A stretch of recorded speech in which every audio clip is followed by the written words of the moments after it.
Wait for that camera to stop shaking. I know it's shaking for a minute. Just bear with me, guys. I have to do a few things before I start today. Before I start tonight. The topic for tonight is bullying, childhood bullying. I'm first going to start off by saying I'm not a medical professional by any means. This is not a therapy session. If you feel like you need more help than I can give you, seek medical attention. Like I said, I am not a doctor by any means. So if you feel you need more help than this show can give you, seek out a medical professional. If you feel like you are unsafe tonight, seek out a medical professional. Or if you can't do that, seek out a friend. But yeah, so today's topic is childhood bullying. And it's going to talk about my life and my childhood bullying and about bullying today. And the difference between bullying back in my time and the bullying of today. Once again, I apologize for the shaking of my camera. I don't have a tripod. I have this thing I bought from Five Below, which has a clip. It can almost like a desk lamp that clips onto like a desk with one of those bending necks. And that's what I have, and it's for a phone to clip onto something with a bending neck. But for some reason, it rocks back and forth from time to time. The slightest bump of my desk, it will rock. So I'm actually I sit back like this away from my desk so I don't touch it.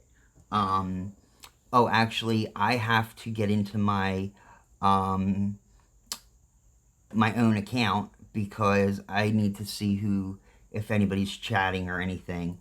So let me do that real quickly, and then we can talk about the childhood bullying.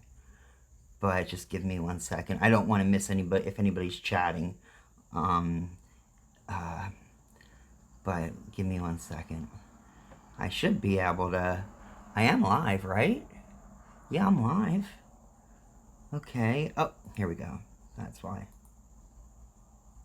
Okay, good. I'm good to go. Okay. I need to do one thing, which will take 2 seconds. Just have to step over here and get a light, because you see all the pink behind me. It's not really pink. I have black lights in my room, and I don't like a lot of light. I get migraines. I suffer from chronic pain in my body as well, which I'm not going to talk about because I can talk about that another day. That can be another topic. So I was told by a doctor that this type of lighting helps. But for when I need to read my notes, I need a light. So I'll be right back. Give me 1 sec.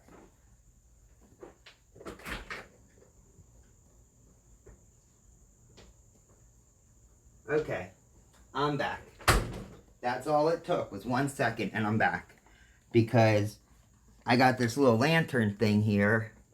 And it will help me to see a little better what I'm doing.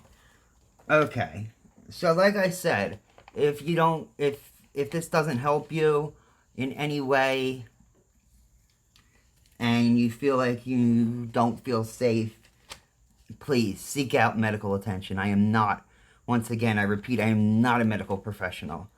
So that's all I have to say about that.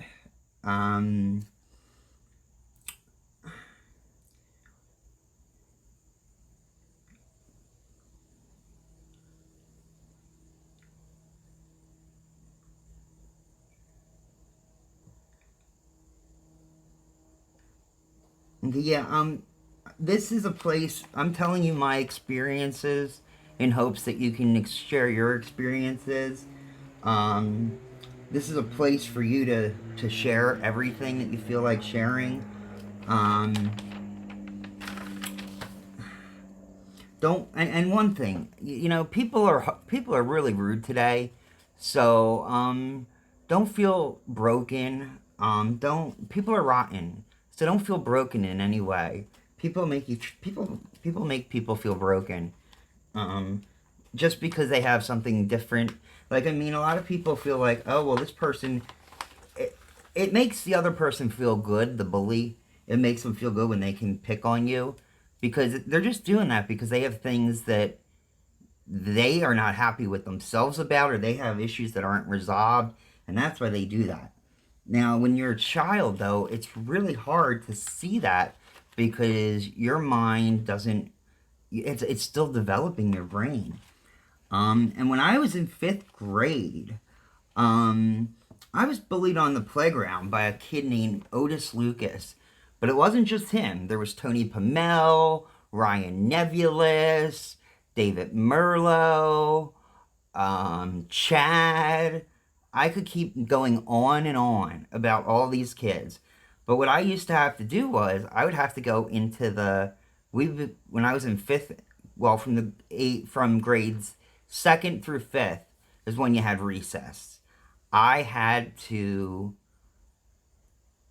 literally, when I go out, I would stay with the aide, because back when I had school, I don't know what it's like today. When you were in grade school, you went out for recess and you played on the playground. And there was like, well, usually two aides or one aide, but I think it was usually like one or two. And then they blow the whistle, they get everybody, line them up and put them in. And if anybody was doing anything bad, they would stop it. So I tried to hover around them, but it wasn't as easy as you would think. This kid, Otis Lucas, I was body slammed in like fourth grade, and it hurt. And I don't know how the kid did it.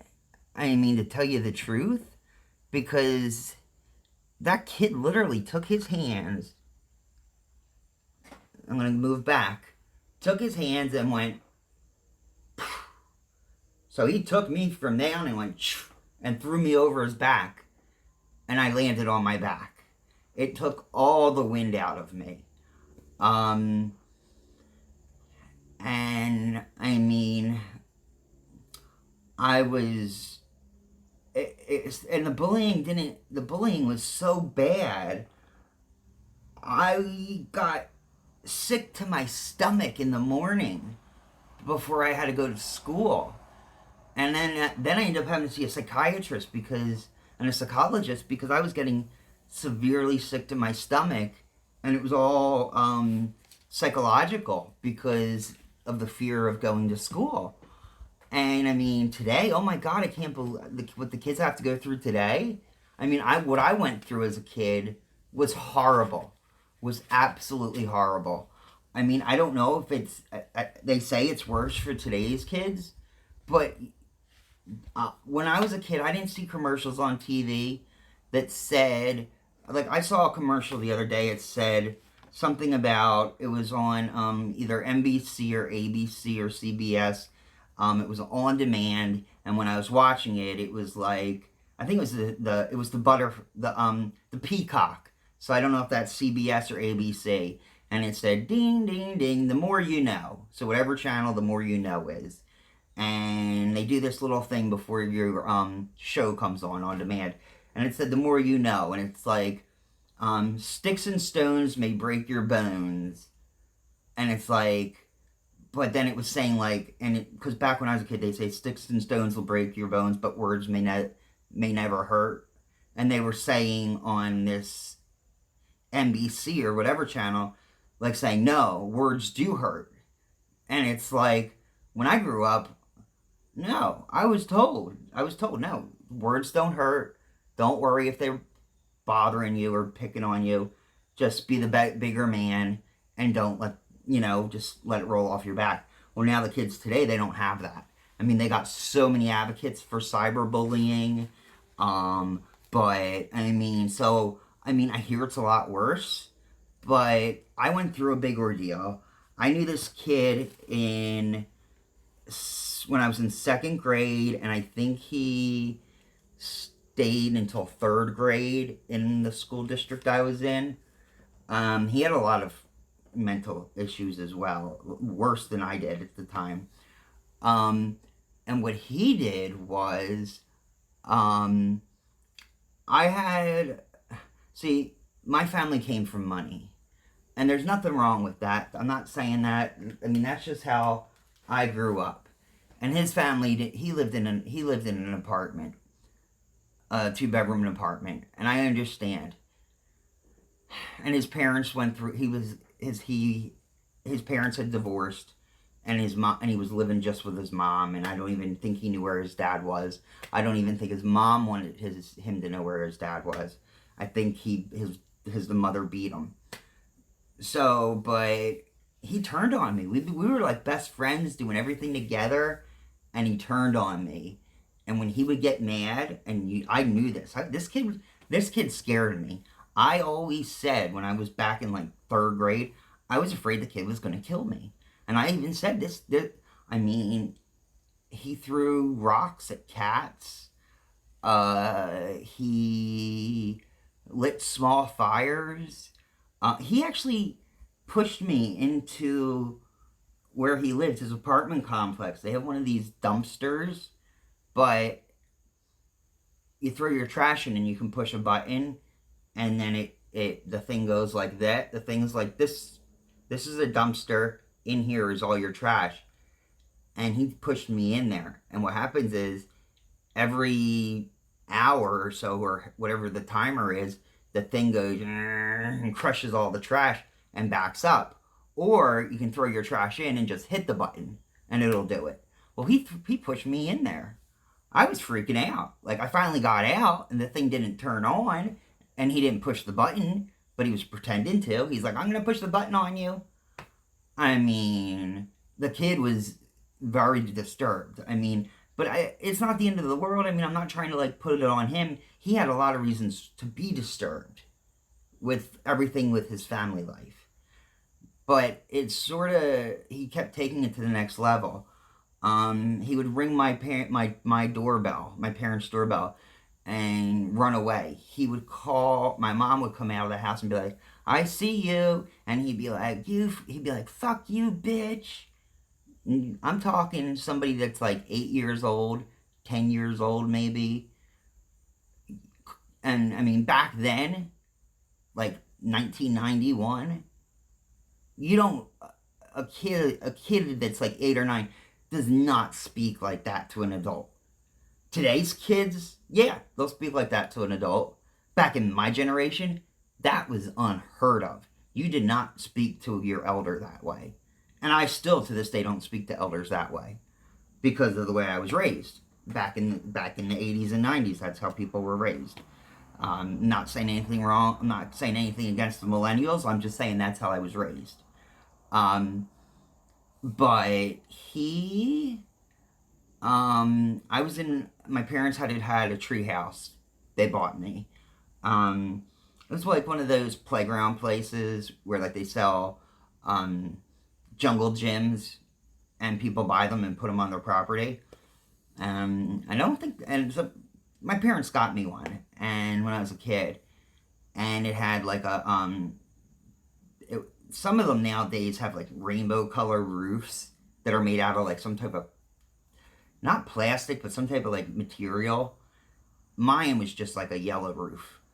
Well, what he did was, he knew that I was in there, and I didn't know he was outside, because I was up there, and I think it was because he got mad, because the day before, I was supposed to hang out with him, and I forgot, and he was yelling at my mom, saying, I know he's up in that tree house. I know he's up in that tree house. You're lying to me.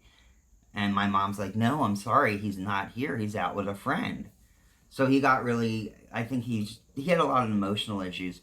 He tried to burn down the treehouse with me in it, with a gas can and matches. And after that, he was taken away, and he actually never came back to the school. And I mean, he was a danger to himself and others. So it was really sad. But I mean, I was picked on. And that's one of the stories that I can tell you that I was picked on.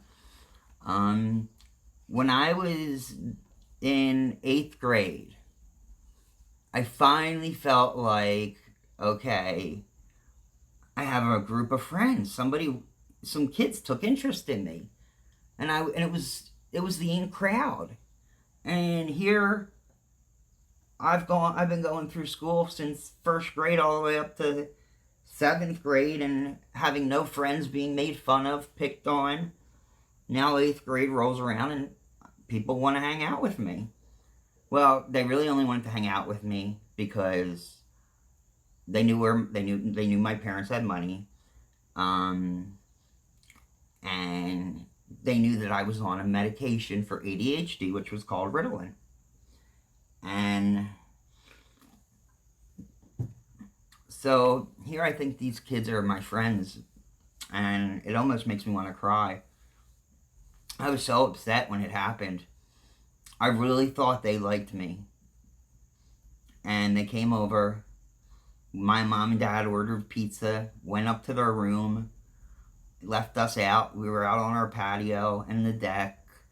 They were drinking a couple beers, which was okay. We were teenagers. I didn't drink though, but they did. And that was all fine. What wasn't fine was I had to go to the bathroom,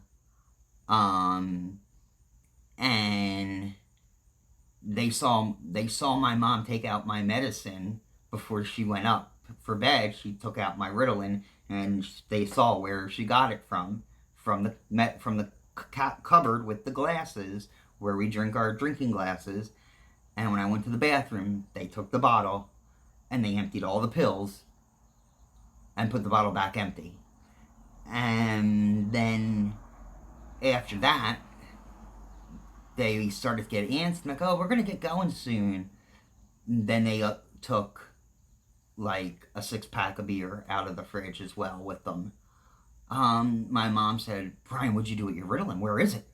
I'm like, what do you mean? Because my parents dished out my pills. And my mom's like, oh my God, you were taken advantage of. They took advantage of you. And my mom was upset. She was furious. And I felt so depressed. I felt like it just was horrible. I felt like I had friends. And people that have friends, even if you have like 2 or 3 good friends, you really don't know what it's like to not have friends. It's very sad. It's very lonely. I have one very good friend. I speak to him just about every day. If I didn't have him, I'd be probably not in a really good place because I'd be very lonely. And then when my parents go, and I don't even like to think of that, but I'm 40, they're in their they're getting ready to my dad's getting ready to hit 70, my mom's 65, so I know how quick my 20s went, 20 to 40, another 20 years from now, they're not going to be around. I don't know what I would do if I didn't have that friend. I do have a sister, but it's still, friends are so important, and I just didn't have any. Then when I was in 8th grade, after this whole ordeal went down, then when I was in 8th grade, every time I would do anything, I would get attacked in the hallways. Either I'd be pulled, my backpack would be pulled, and granted, when I was in middle school, I weighed 153 pounds.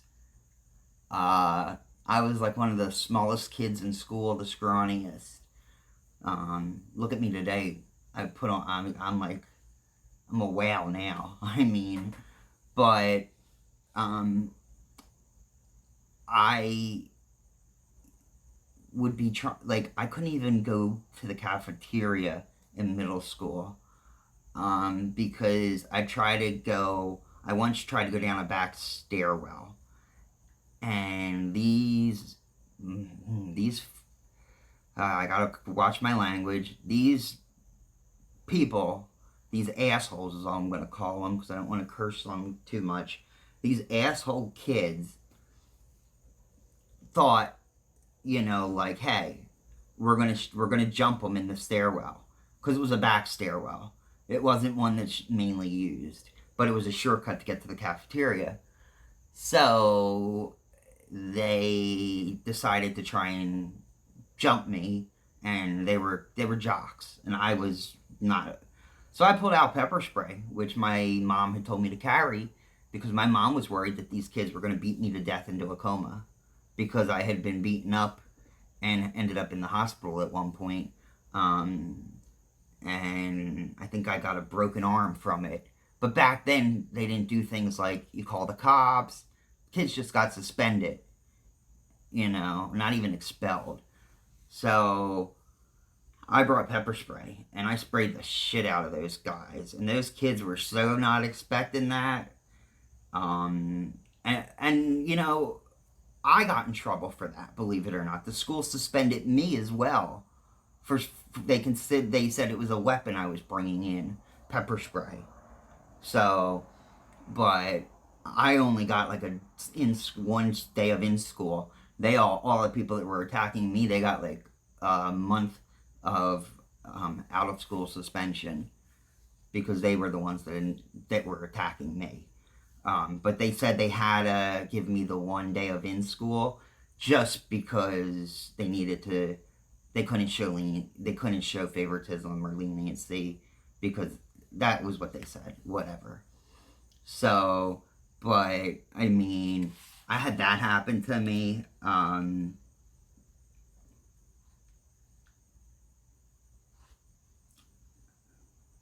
Give me 1 second, guys. I just have to look over some notes of mine that I have here. Oh yeah, I had a kid. This was back probably when I was in grade school. I had a kid. His name was Matthew. His name was Matthew Royal. He lived a couple houses down, and he lived right up the street. I thought he was my friend, but what happened was we were outside one day and his parents weren't home, and he starts to pee outside, and he starts peeing on his brother, and I'm like, what the fuck you doing? And I'm like, ew, that is sick. That's gross. You're messed up. And then he goes and he starts to try to pee on me, and I'm like, okay, that's enough. And so I consider still bullying. And it wasn't just that I was afraid of getting bullied in school. I didn't want to go on the school bus because I was bullied on the school bus. I was punched in the stomach on the school bus. And my one good friend that I'm still friends with, he actually helped me with jogging my memory of some of these events, like getting punched in the stomach on the school bus. I totally forgot about that because it happened when I was in grade school, and I'm going to be 40, so that's like my memory's shot from way back when. I have all my memories, but like that was something I totally had forgotten about. And yeah, his name was Brian Cheadle, and my name was Brian Murray, and that was the difference. But anyway, oh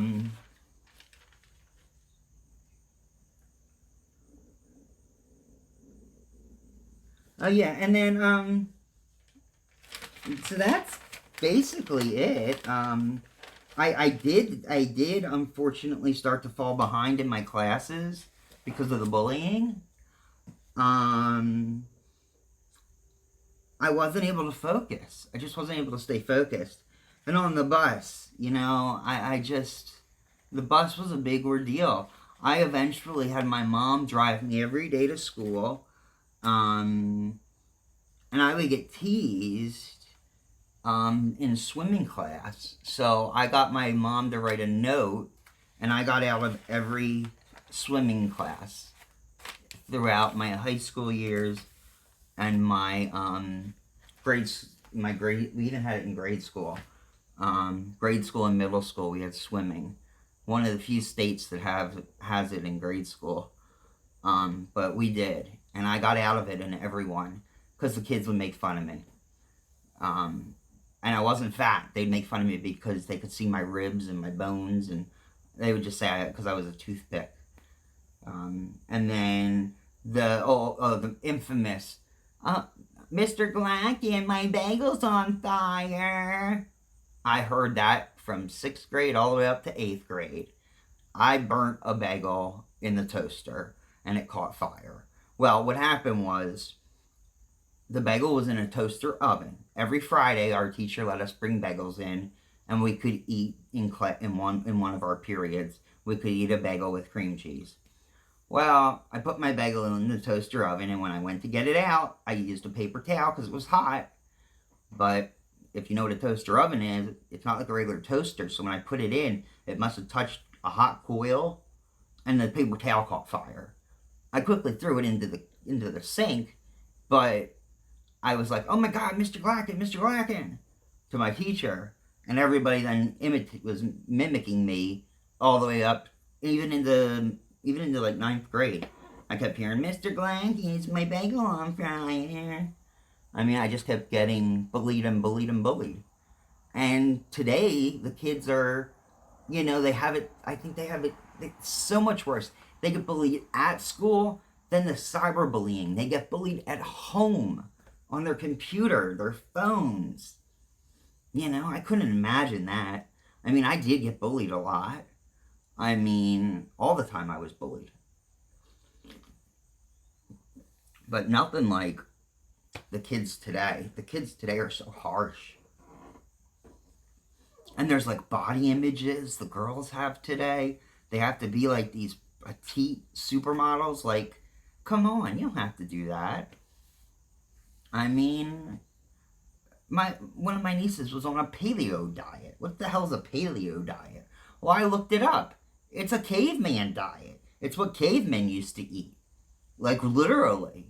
I don't think that's healthy for somebody that's under the age of, like, 15 to be eating when your body's starting to develop and you're starting to grow and your brain's developing. But that's here nor there. I don't even want to go into a topic like that, because it has to do with something I'm not really comfortable talking about. It's a personal issue. But anyway, I've been streaming now, and I'm thankful for everyone that's come in to watch. But I do want to go. It's getting a little late for me. You can catch me. I'll send out a link on Twitter and Discord, and on Twitch when I am going live next. I'll go live tomorrow again. I'm not sure the time yet, but just check in to see. And I'll talk to you guys later. And once again, let's just say this. I like to say the Serenity Prayer. It's a good prayer to say at the end of a chat, a stream. So it goes like this: God, grant me the serenity to accept the things I cannot change, the courage to change the things I can, and the wisdom to know the difference. God's will, not ours, be done. Keep coming back. It works if you work it, so work it because you are damn sure worth it. Okay, alrighty guys. Well, you guys all have a great night. Bye.